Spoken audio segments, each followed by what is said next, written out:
So our next speaker is about to enter the stage. Born and raised in South-Central Trinidad, Antonio Michael Downing, aka John Orpheus, is a multicultural musical artist, celebrated author, and speaker. His memoir, Saga Boy, show book here, is just recently been published by Milkweed Press and came out this September, so it is brand new. And it's already been shortlisted for several awards in Canada. It's a visceral, vulnerable memoir about Blackness, identity, and his quest for home. It was a fantastic read. I highly recommend it to anyone, and there are copies available at Snowbound for those of you that are interested. The companion album, the critically acclaimed Saga King, was voted by Exclaim Magazine as one of Canada's 20 most anticipated albums of 2021. His sound combines hip-hop swagger, Afrobeat energy, and dancehall charisma into a unique vision rooted in the African diaspora. He's become one of the most dynamic, multifaceted artists in North America and a passionate advocate for the potency of art in healing ourselves and the world. So if I would help you welcome John Orpheus to the stage.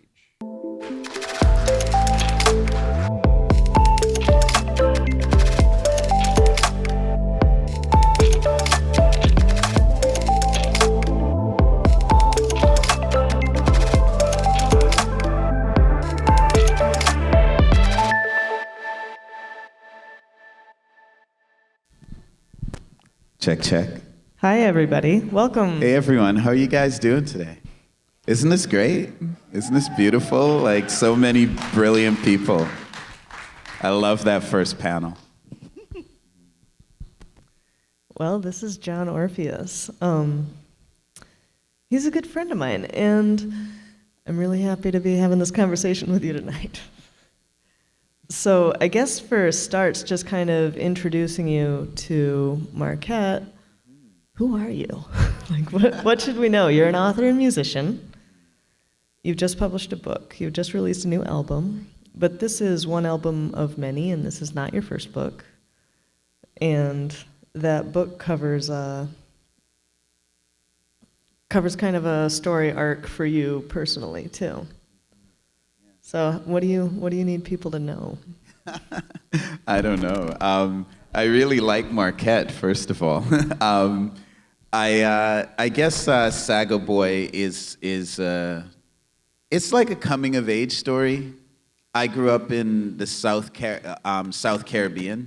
Actually, the most southerly island in the Caribbean is Trinidad. And when, it's lush jungle, crocodiles in the river, parakeets in the trees. And then when I was 11, I moved to Canada, actually not that far from here, on the other side of Lake Superior, just west of Thunder Bay, if you know where that is. So being in Marquette really reminds me of that time in my life a lot, because it's the hills, it's the mines, it's the lake, it's the trees. And really, for me, if it was a comic book, that would be like my creation story, because everything that I knew about the world, if you think about your family, your home, the street you grew up on, the school you went to, the food you used to eat, even the culture, the people around you, the language they spoke, gone. I literally went to sleep in a rainforest and woke up in a blizzard a couple hours later. So, and the rest of my life has been a quest to pull those pieces back together, put that Humpty Dumpty back together. So, and Saga Boy is really that story. It's a very personal story, but it's also, I think, very universal in a lot of ways. Well, I mean, as an artist, I feel like my job is to access the universal through the personal. So I feel, hopefully, I've done my job with that. So, yeah. And Saga King, which is the album, most of my life I've been a musician, a performer, in a lot of different genres of music. And I felt like the story wasn't complete. The book had ended, but the story wasn't complete, there was a journey of this boy, but there was no like, okay, who's the man that he became? So I made an album which was very joyful and boisterous and is a counterbalance to the book. The book is very profane and profound and serious mostly, but the album is very exuberant and celebratory, and the two of them are kind of companion pieces. So that's what's up. Well, good night, everybody. No, I'm kidding. Peace. I also wanted to mention that we would like you to feel free to ask questions as we move through these conversations. If you have something that addresses the topic we're on, go ahead and put your hand up, and we'll get a mic to you. We'd like to include you in the conversation. Yeah, absolutely. Yeah. Right. And also, we wanted you to know, we wanted to issue a little content warning. We are likely to get into the topic of sexual abuse of a child.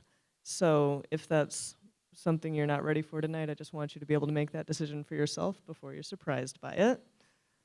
I guess your questions are not a mystery now. You just gave it away. Yeah, we discussed that. I had John's consent to get into that topic before. No. I guess for getting back on track, though, I wanted to ask you about these two different ways of working, because I know your habits as a writer are very introverted, and your habits as a writer are very quiet and very solo, and your habits as a performer, you think a lot about stagecraft. Your albums are very bringing that party into people's lives and bringing that fun and joy. At least a lot of it is, and I'm kind of wondering about how do you approach these two different ways of working? Yeah, it's a weird thing, right? My grandmother raised me so till I was 11, and her death is why I ended up coming to Canada. But she was an old lady, a beautiful, generous, like powerful. I like to say every good thing I am is because she taught me. But she was old, and so for myself, I had to. In the sound room, we can hear you guys. It's kind of distracting. And so it was like I was very attention-seeking as a kid because, your parents, they kind of follow you around, and anytime they're your audience, anytime you need attention, that's their job. Just give it to you. I didn't have that. So I was very attention-seeking, and it's sad, but it actually turned into my love of performing because I was like, how do I get your attention and keep it for as long as I can? And that's kind of how I was raised. But at the same time, I spent a lot of time alone just running through the bushes, the forest, and getting bitten by things and falling and getting sticks stuck in my flesh and that's kind of just how you grew up. It's very rural, a lot like here, but a very different bush, I must say. And so that's the dichotomy, like really, like a very, if you believe in astrology, I'm a Gemini, so I really am, like I track hugely introverted and hugely extroverted. So I perform for like tens of thousands of people, and music is a very like people, you're always having to find the energy to connect. And writing is just, I get up at 6 and before most of the world wakes up, and I clickety-clack away, and I feel like I'm just on my own ship by myself, and I'm equally happy doing either of those things. And you wrote Saga Boy, and you're working on your next novel, Longhand. Yeah. So that's an interesting choice for a lot of people. I remember talking to you about you had Saga Boy written out in a stack of notebooks, and then you had to translate it all into the computer. So, yeah. Well, one notebook, but Okay. I was doing a talk for University of Toronto sort of creative writing class during the pandemic, By the way, I've done like 300. The book came out in Canada in January, so Ruby is holding the Canadian version. I've done like 300 press things for the book and the album this year. This is the second one that I've done in person, like where I actually was there. So please give yourselves a hand for being my second. I'm very happy about that. So I was talking to U of T. It was online, and someone pointed out that they knew that I'd handwritten both my first novel and my memoir, and I had done 4 drafts of my novel that I haven't finished yet on the computer. And I suddenly was like, and they said it like, oh, I guess you handwrite your books. And I was like, I guess I do. And so I immediately thought that all the problems I was having was because I wasn't handwriting. So I have a beautiful leather-bound book and my special pens, and I handwrite longhand because I don't know. It's about the cognitive process. I think there's a thought to muscle, and then it's also because I like to get first drafts out. You know, writers have different modes. Some people like one perfect sentence and then another perfect sentence, but I kind of like to get all of it out and then just spend all the time rewriting and massaging and rearranging. And so for me, having infinite cursor room in a Word document is like a curse. I want to have limited space, so I can't fiddle with it forever. So if you see the pages, there's a lot of crossing and arrows, but it's limited. I can only do that for a certain amount of time. So yeah, that's my process. Yeah, it's interesting because that way, in writing it out, like, I work a lot in fibers, and a lot of things are like one stitch at a time, one beat at a time, and then everything in the final piece had to deliberately pass through my fingers. Right.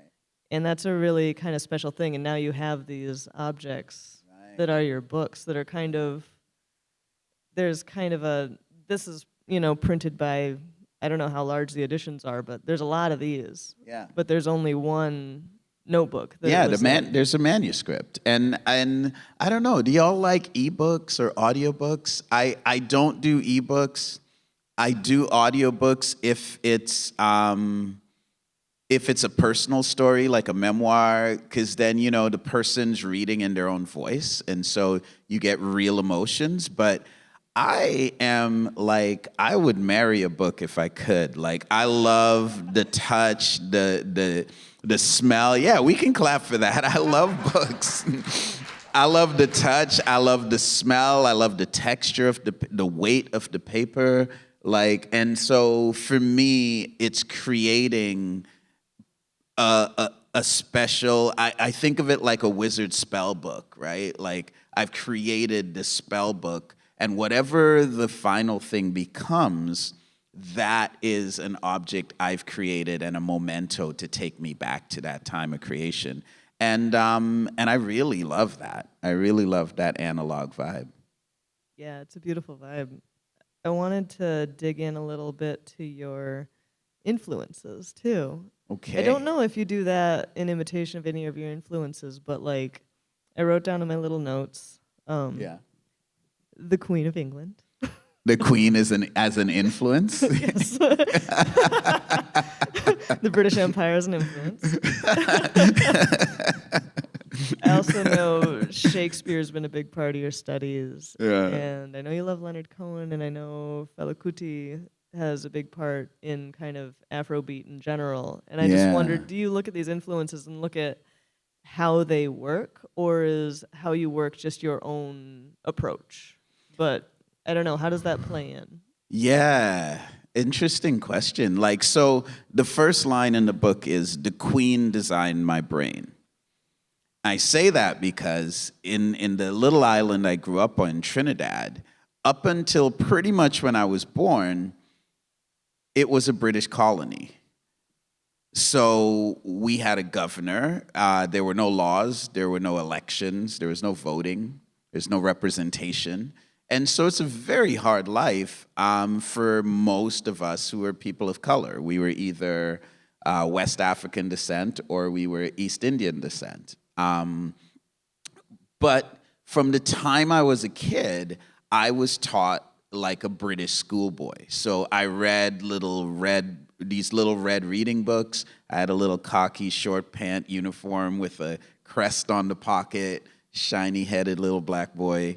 And so by the time I was 6, I could tell you how long it took Odysseus to get back to Ithaca from the Trojan War, but I couldn't tell you what some of the Yoruba words that we still spoke after like hundreds of years, what they meant, or that they were even Yoruba, or that they were even another language.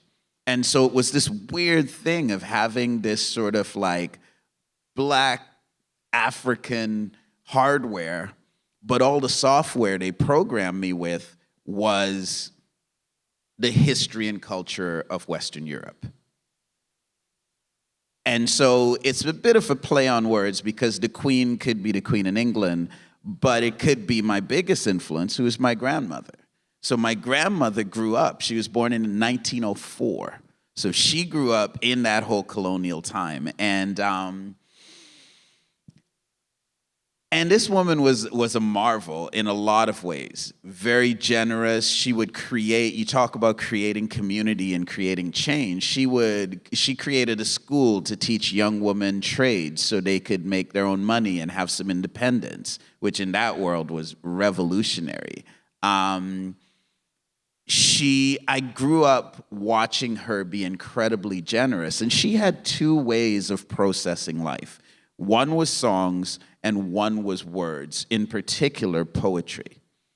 And so she was always singing.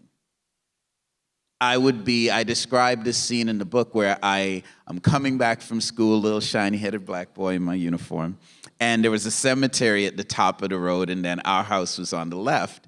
And you would hear Miss Exley, my grandma, you would just hear this voice coming over the tombstone. She'd be like, "Will there be any stars in my crown, when at evening the sun goeth down?" And it'll be like her voice is just calling me home. And she would just sing hymns. And so that's how I learned how to sing.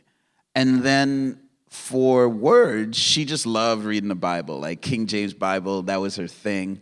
Y'all from the Midwest, so some of y'all definitely went to church. But she would read like the most poetic parts of the Bible, so Psalms, Proverbs, Ecclesiastes. And her eyes were bad. So when I was 3.5, she started teaching me how to read so that I could become her eyes. And after a while, I just had all these Psalms memorized. So and when you think about the King James Bible, it's like King James got the very best writers of English together to translate the Bible. And so the very code of the language we all use was stitched into my brain at a very young age. And then I studied English literature, which at the time I thought was just a novel idea, but looking back, it seemed inevitable, because what else are you going to study when that's how you were educated? And my grandmother, though, these things, songs and words, she would use them to transmute the sort of colonial baggage that she was living through and everyone around her was. And those were her gifts to me. So I think she, first of all, was my first influence. When I write poetically, I write evocatively. When I sing, when I do music, I go to almost a kind of a lyrical sermonizing place. And everything else that I adore after that fits into those molds. So, for me, and it fits into this kind of like Black hardware, European software kind of mold. So I'm listening to Fela Kuti, Nigerian Afrobeats inventor, for y'all that don't know, a legend. a legend as an activist as well as a performer. So it's very performative, declarative. Anything that was excitable and like showy, I loved. I love theater. I loved heavy metal when I first came to here. I listened to, we could talk Megadeth. I'm with you. I got you. Peace sells, but who's buying? So I loved anything that had that performative element to it. And in writing, I could put it this way. Any music that had theater in it and any theater that had music in it, or any writing that had a musical quality to it, that's where I lived. And so Shakespeare, absolutely. The Queen in sort of, well, I guess the Queen influenced all of us in one way or the other. But yeah, does that make sense? Yeah. Like, that's a long answer, I'm sorry. My dialect I speak is called podcast.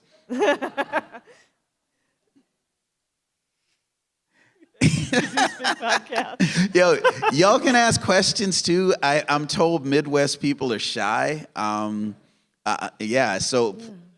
Awesome. See, that worked.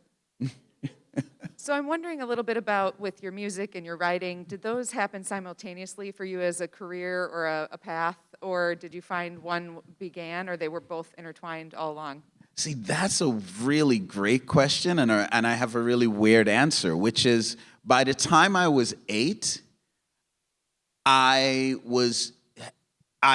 thought I was a writer.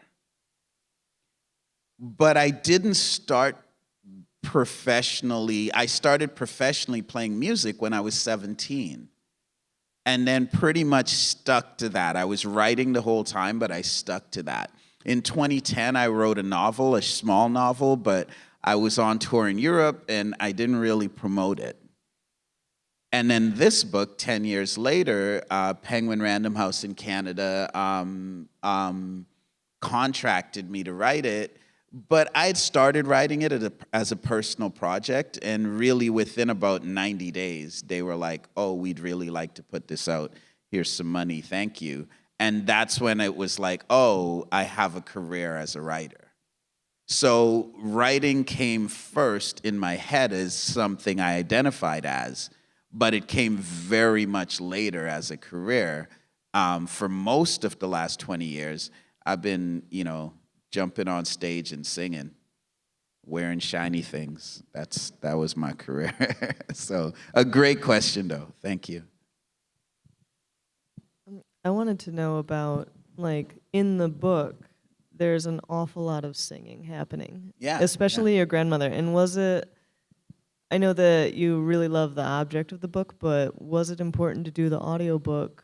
Because you sing a lot. He sings a lot. If you get the audiobook, you get to hear these songs. Yeah, being my friend, I don't text. I leave voice notes. Usually they're songs. It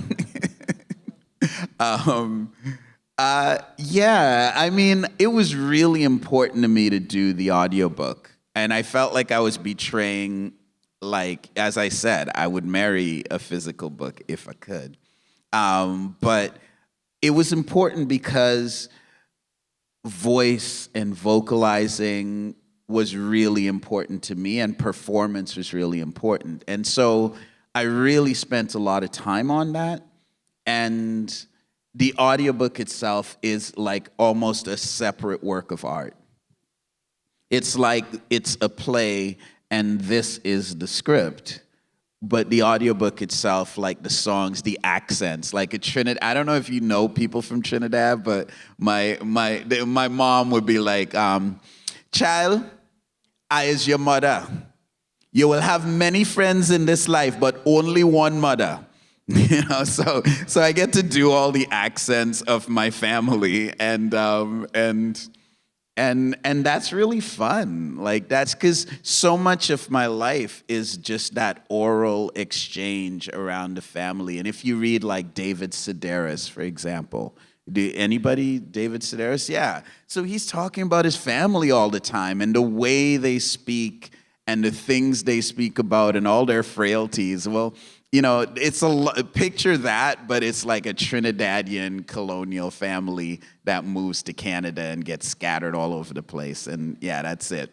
My dad is like a many times felon, and he's he's just like the quintessential just Saga boy. By the way, a Saga boy is kind of a Trinidadian Caribbean playboy. Like he's a wastrel. He's in England they would say you're a bounder, you're a cad. Like he's always bouncing around. He's always moving, right? And yeah, that's the book. That's the nature of it. But playing those characters, you could only do one dimension in the book.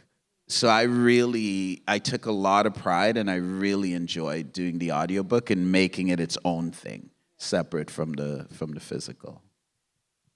You touched on the accents thing, Mm-hmm. and I found it, I know we've talked about this, but I found it really interesting to talk about not speaking with a Trini voice for so long, and then kind of getting to a point where you felt sort of prompted or invited. And Right. the book is also very much about like getting uprooted from your home and kind of searching for a new home. And so I'm kind of wondering, would you say that things like speaking with your Trini voice, and is that a space that's kind of a home? Like, is home a physical place, or is home a mental or cultural or performative or... Damn. That's a couple big questions, Rubes. We're gonna be here all night. I guess I mean, yeah, like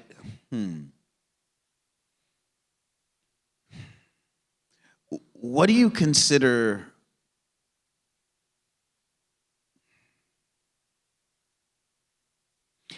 if you ask anyone who they are, do you know who you are? Everybody says, yeah, of course. Okay, who are you? And what do they say? They tell you, well, I grew up in Marquette. Okay, well, that's where you grew up. It's not who you are. Oh, well, I studied, like video game making. What did Joel say? He said, I studied cartoons, Yeah, but that's what you studied. Where'd you go to school? Who are your friends? What music did you listen to? How did you dress? These are the things that make up identity. Now, I'm 11 years old, and every single thing that made up my identity is snatched away, and yet I still remained. And that lesson taught me that, well, home must be something other than these external things. So what is it? Where is it? Because if you can lose something and still exist, then that thing is probably not the seed of your identity or the core of who you are. So how do you answer that question? So the Trinidadian thing, like I said, I started with heavy metal, I moved to blues, I played jazz, I played hard rock, like 90s rock, then I played punk rock, then I did pop, then I did Britpop. And then I realized I'd spent 15 years being a musician, and I'd never sung as a Trinidadian person. I'd never presented myself as a Trinidadian person. Because when you come from elsewhere, I went to 6 high schools all around the Great Lakes. You show up to the new high school, I don't know if you had that experience, and you're very careful because you got to fit in.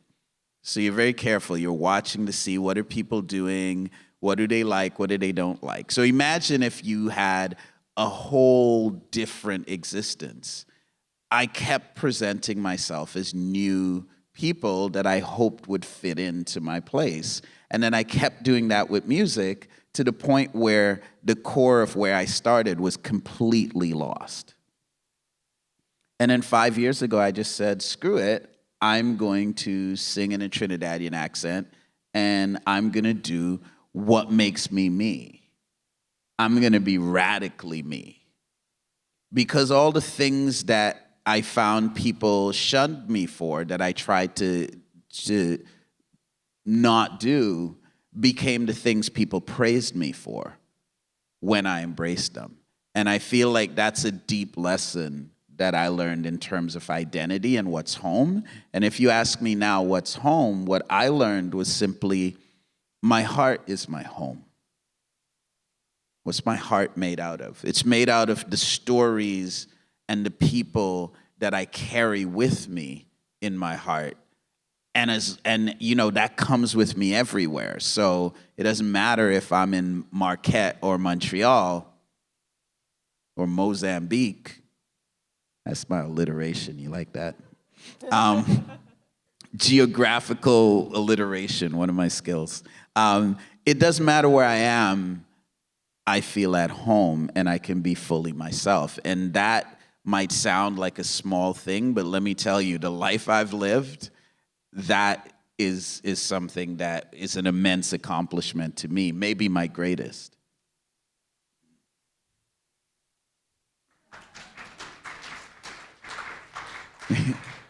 Like we're creating new tech, but we're creating spiritual technology. We're creating we're innovating tech to solve crises of the heart.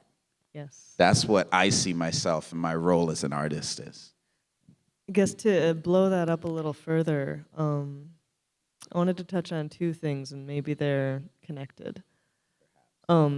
You're releasing this book at a time where race and Black Lives Matter and these anti-racism and also a lot of like very overt racism is a very hot topic. And we're also in a global pandemic, and we've also gone through, at least America has, like economic downturns, and it's just kind of been a wild ride. And I was thinking back in the early 20th century, that kind of wild ride of the Great War and stuff produced the Lost Generation. And you have Ginsberg and you have Kerouac, and like writing and storytelling and how we think about ourselves really changed. And it's changing again, but it's kind of opening up to these other influences from further afield, or like influences that were there all along but maybe didn't have the mic. And I'm kind of curious about, do you see yourself, could you see yourself in your work as something kind of akin to that? Lost generation isn't going to be the right word for it, but I think that we are headed to some sort of era of art making that's going to be influenced by people that came of age or had their careers or lived their childhoods through these kind of very strange times. Yeah. I mean, gosh, I'm a book nerd and a music nerd, and if you read Cassius Dio, if you read Camus' The Plague, these are books. There's a whole subset of literature called plague literature, Diary of a Plague Year, from like the 1600s. Like basically, this has happened before, and little spoiler alert, but we behave the exact same every time. Like human beings are remarkably consistent in our awfulness and our beauty. So, I mean, I don't think in terms of generations and representing people. I think that that's for somebody else to say. I just try to get up and be on fire for and inspired every day. Because I think, they ask Mos Def, what's happening to hip hop? Hip hop is going to be messed up. What are we going to do with hip hop? And he said, hip hop's going to do how we're doing. So if we're good, hip hop's going to be fine. And that's how I think about the art. If we take care of each other, then the art will take care of us. And that's how I feel about that. As far as representing people, I'm like, I want to inspire people, but the way to do that is to be inspired. I want to engage people, but the way to do that is to be engaged.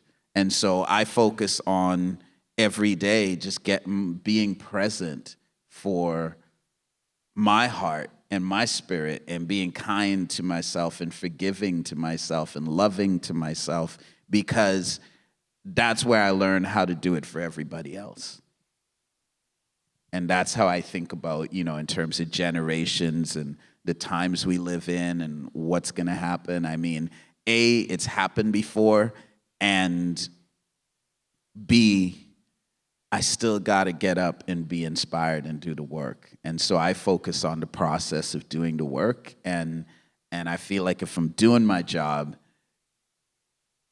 somebody's gonna, I heard Hannah say that on the panel before. People are more appreciative of what it means to have the escape of art, but also the catharsis of art is how I would put it. And that's really nice to be more appreciated. But at the end of the day, that's not why I did it. I do it because it feeds my soul and fills my cup. I think in this work, though, you also give people something really particular. And this is where we get into the content, honestly. Yeah, the content. Let me tell you. It's all the content, Ruby. My little story. Y'all can still ask questions. I just want to remind you guys, I'm really curious about what your thoughts are, so don't be shy. I'm told Midwesterners are very shy. I'm Canadian. I mean, we apologize a lot, so. Famously apologize. So, John and I have been friends for a number of years, and I read his book before the audio came out, and I just want to read a little piece of it and tell my perspective on that. Okay. And then we're going to hit you with more questions. So, Miss Monica's brother Larry would appear every now and then. He was clean-shaven and spoke with a soft voice, in a way no man I knew did. He had big reptile eyes and an afro shaped like a helmet. He was muscular and fit. The whispers were that he had been to jail. One day, when the wind seemed to be everywhere else, Larry offered me a pack of peanuts if I would follow him into the bush. I was like halfway through that sentence, and I was like, oh, God. Like, I know where this is, and I knew where that was going.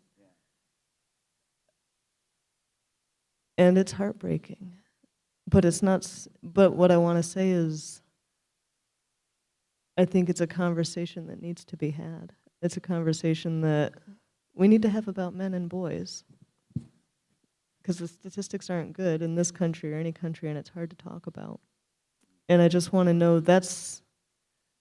I know you're making a lot of this for your own kind of drive as an artist, but I think that's a gift you're giving to us as well, to talk through that experience and then talk through the healing process from that too. Yeah. Is that a question?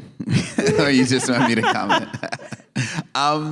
Yeah, I mean, is it hard to talk about? I guess, was it a deliberate, was it a decision, or did it have to be in the book? Like, was it a decision, were you making a conscious choice thinking there's people out there that are going to read this and understand something new or feel permission for something new? Yeah, I don't think like that. I don't think let me make the art because it's going to save somebody or it's, to me, it's inherent in it. To me, if you make the thing and you make it right, it's going to touch somebody and inspire them. So I don't really think, I didn't think, I need to say this because a lot of men and boys and all of us are going through this sort of trauma of like, we're all survivors in one way, shape, or form. And, there's a couple layers. I mean, first and foremost,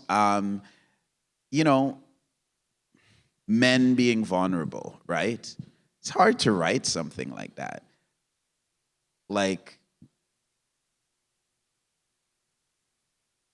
I remember writing it, and I remember sort of glancing through it and then realizing that I pretty much didn't really, writing a memoir is like it's like reliving. To be able to capture it, you got to live it again. And a lot of the stuff you might not want to live again, which is why a lot of people spend their lives wanting to write memoirs and never do, because it's hard. And but men being vulnerable, right? As boys, we know the story. Suck it up, be a man, power through. And the idea is women feel, men think, except we're human beings, right? So we do both, all of us. And boys kind of, even admitting you have feelings is a problem.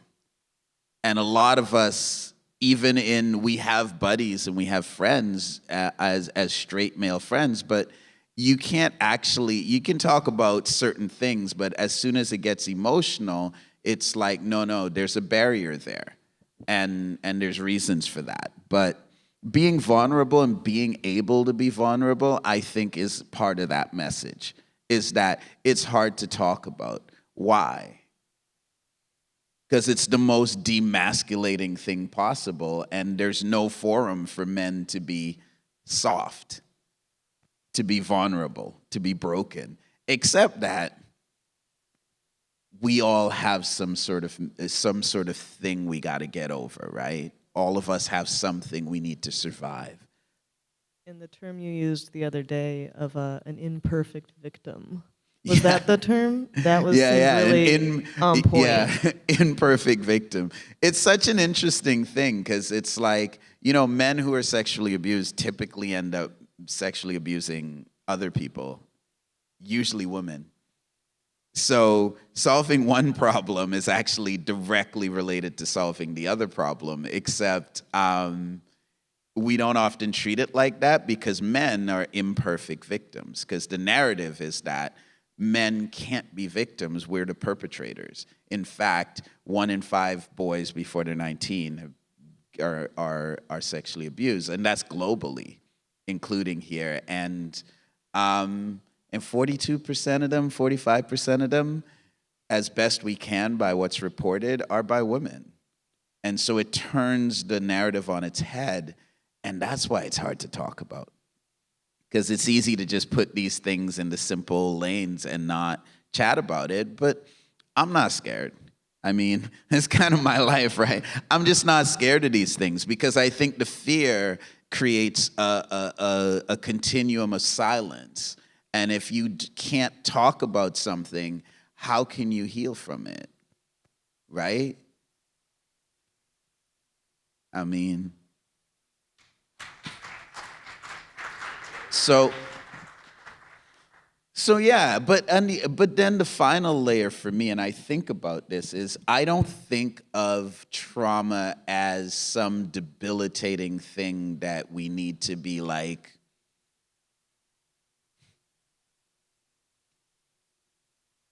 I see it as a measure of who we are, what our character is, what we're capable of. Climbing a mountain is hard, but it sure feels good to be at the top. And I feel like all of these things are just baggages of things we're carrying, and we don't know we're carrying them. And if we engage with them the right way, we get to put that bag down. And, I'm an athlete. Well, I used to be. I used to play for basketball for the University of Waterloo in Canada. And, we'd sometimes train with weights on our legs. And when you take them off, whew, you feel like you can fly. And so for me, the difficulties that I have to overcome are gifts, because they unlock and really form the keys to what I have to offer the world. Well, and again, that's about being radically you. You gotta embrace the parts that are hard, the parts that are imperfect, the parts where you just don't feel that great, because those are the keys to really integrating all of you. Anybody here is happy all the time? No? Anybody here has never been through something really hard? Anybody? Yeah. So, but for some reason, we're expected to not acknowledge that, embrace that, learn from that. For me, all of those things are part of me, and all of those things, I need all of those things to survive and to exist. And really, that's the great lesson for me in healing is I'm going to not run from it. I'm not going to hide from it. I'm not going to say, shh, let's not talk about it. I'm going to embrace it, because that's the only way I can heal from it and thereby be here in Marquette at Revolve CC to talk about it. Yeah, it's like Facts. the things that happened, the challenges that happened, going back over that story that you wouldn't have if they hadn't happened. You know? Yeah. It's kind of the fruit, you know? Like Yeah. the telling the story of it is the product that comes out of it as much as the healing is, and it all kind of keeps folding itself into a different shape. Yeah. And like hopefully into one that is a completeness to move forward with. Where I grew up, there's a lot of mango trees, but I think in terms of, sometimes I think I'm a mango tree. and when you think about it, everything is a gestation. It's a seed planted, a ground tilled, nourished. It grows. The fruit comes, but you can't make the mango ripe when it's green. You got to wait. You have to have patience. And it brings forth this fruit in its season. And I think for all of us, the change and growth is a disruptive, almost violent thing. It's a traumatic thing. Why do you think babies cry when they're born? They're like, what the hell? Right? It's a dramatic, it's a traumatic thing to grow. Except we're all doing it. Everything we do all the time is a gestation. And in creativity, that gestation I see as the greatest and first and foundational act of creativity. Nature teaches us that. And so for me, the traumatic things are just part of my story of growth. Because you can't go back. Like, you ever wish, I wish that terrible thing didn't happen. You can't go back. But what you can do is give it meaning. And you give it meaning by making it part of your story. And as long as that story is a good one, then whatever has happened it makes sense and it can be endured. Podcast. Done. Yeah. On the Saga King album, your song "Fella Awoke" is another one kind of with a similar story to it. It was a song that took, I think it was a song that took the most time because it was like years and years and years and years and years waiting for it to hatch properly. Yeah, it gestated, right? Like, I'm on my mango tree now. So it gestated for a long time. I wrote a song in 2010, and I kind of performed it for 10 years in an imperfect form. And we're making the record. It's September 2020. We're in the studio, and we're making the record. And I said, look, I want to finish this song finally. I don't know. Maybe it's just, I'd almost given up on it. And we finished it, and it's the best song I've ever wrote, I think. I think so. Because it's all the things I love about music. It's poetic, it tells a story, it's singable, it's danceable. And yeah, it's a song about, there are 3 deaths in the song, which sounds morbid, but it's actually upbeat. But it's the death of Fela Kuti and the death of Bob Marley and then the death of my grandmother. And it's all about how we need to let go of our heroes so we can become heroes to other people. And it's also about how the women in our lives shaped who we are. And so, anyway, it's a song. It's on Spotify. You can check it out. Yeah, it's just an interesting one because of that kind of, like, Saga King is very, very pop, very fun, very, very sweet, very bright, Some of it. Yeah, and yeah, Fella Awoke is this interesting kind of seed in there that took a while. And I just think it's interesting. I like and it things hits that- differently because Yeah. of it, right? It's like it's a story, yeah. It's Yeah, like it's a story. the chorus is like, oh yeah, I will miss you. And your oceans of smiles, I will miss you. Great acoustics up in here, Masons. And the sun's in your eyes, Mama, I'ma miss you. Like the rain missed the plains, I will miss you until I see you again. Ain't that nice?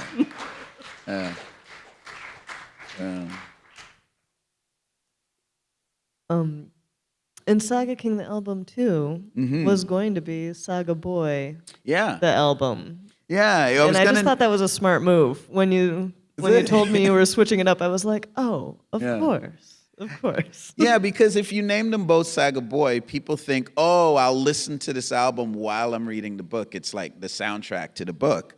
But it's very different from the book because one's the journey of the boy and one is the celebration of the man. So I wanted you to read the book and then put the album on and some chains and dance a little bit. And so I changed the name from Saga Boy both to Saga King because, you know, yes, it sounds really swaggy and hip hop, but actually what it meant for me was the sovereignty you get when you grow up. When you mature and you feel like, whoa, you know what? I actually am the master of my destiny. You're now a sovereign of your own self. And it was a nice play against the queen designed my brain, and now I'm the king, you know? Yeah.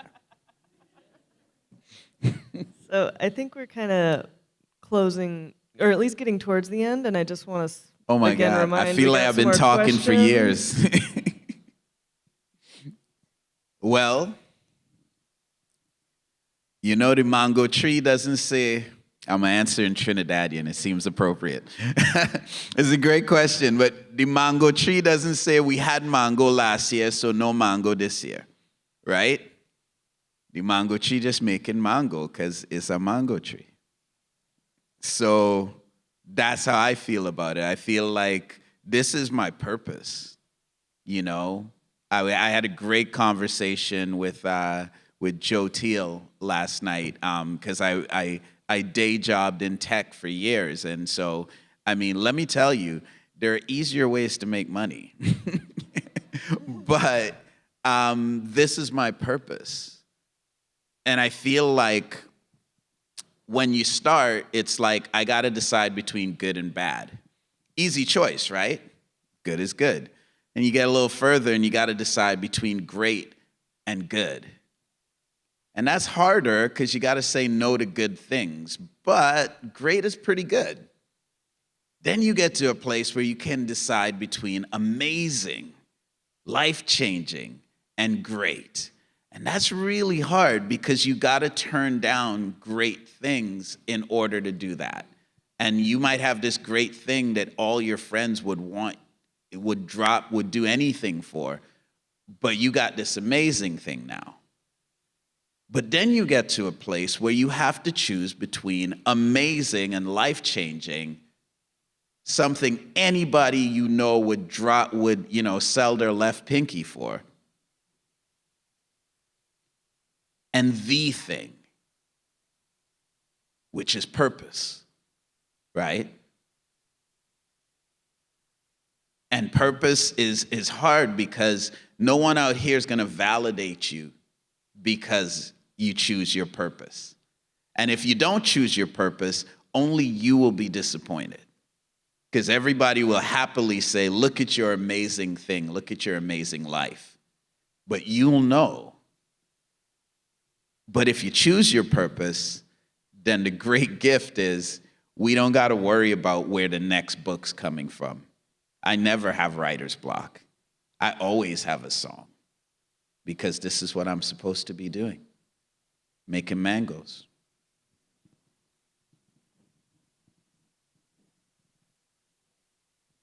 We have One enough more time question? for one more question. Or I would love to hear one more question from the audience. That'd be amazing. I can pull one more story out of John. Or, oh, Beth, do we still have the mic? You know, it's funny, right? People always are worried about artists, but I'm like, all my artist friends are like, so you mean everything's unpredictable? I don't know where my income's coming and I got to switch stream? So it's Tuesday. Yeah, I mean, for me, I had set out 2020 as a year of solitude. I called it the year of the monk. I'm a journalist. I love to journal. Every morning, I'll just write thoughts, and my current journal is called the Year of the Monk. Because I had dedicated it to solitude and to spending time reading and writing, which I'm lucky to be able to do, but I also, there's a cost to that. I did have a tour that was going to start April 1st, 2020, and go for 20 shows in the Midwest and in Canada and Ontario. And we canceled it 10 days before. And I was relieved because the Year of the Monk, I love performing. It would have been fun, but, there's no choice. But I felt a bit of relief because I could get down to that solitude. I really wanted to go deep and go in and go all the way in. And so I had the most productive year of my life. I wrote a novel. I launched 2 books. I made an album. I wrote 2 children's books. I started a college program that has an 80% job placement rate, like as a side hustle. So what I learned was I am someone that needs way more solitude than I've given myself. And I also learned that when I listen to my body, I win. Because the other thing I did was I said, when I want to rest, I'm going to rest. I'm not pushing through ever. Which you would think would lead to, and I heard Silas talking about the 30-hour work week, and you would think it would lead to you being less productive.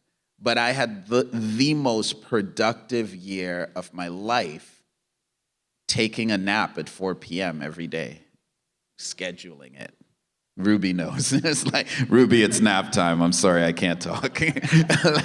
So that was my approach to it, but I think I had already teed up a year of solitude and introspection and just working on the things that I do by myself. And that was amazing because I think I was a little burnt out from just being out and on stage because I'm a balance of both. And I had so much being in front of people, being in rooms with people, talking to people, connecting. It's a lot of energy and not enough reflection, right? I think we all have a cocktail of action and reflection, and we all have sort of our preferred setting, just like we all wake up at different times, just naturally.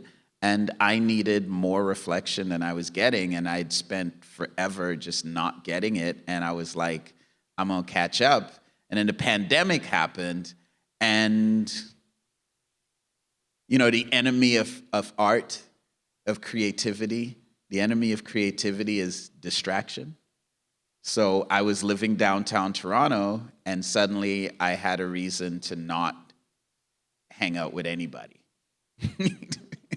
And it was very useful for me. I mean, sad that I had to learn it that way, but now that things are opening back up, like, I intend to keep that practice.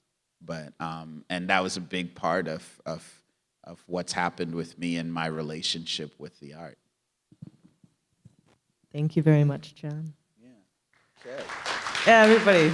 Interesting guy, huh? Is that it? Okay, Yeah, that's awesome. I just want to say thank you guys so much for welcoming me to Marquette. I really love the community. And maybe it's just a Revolve thing, but as I was walking around today, I feel like it's a Marquette thing. And they say, community is built on the word communion, not the wine and the bread in church, but communion is the sharing of feelings and ideas, especially intellectual and spiritual level, which that's the definition. I had to look it up, and I feel like I'm getting a great dose of community here in Marquette. So thank you for that.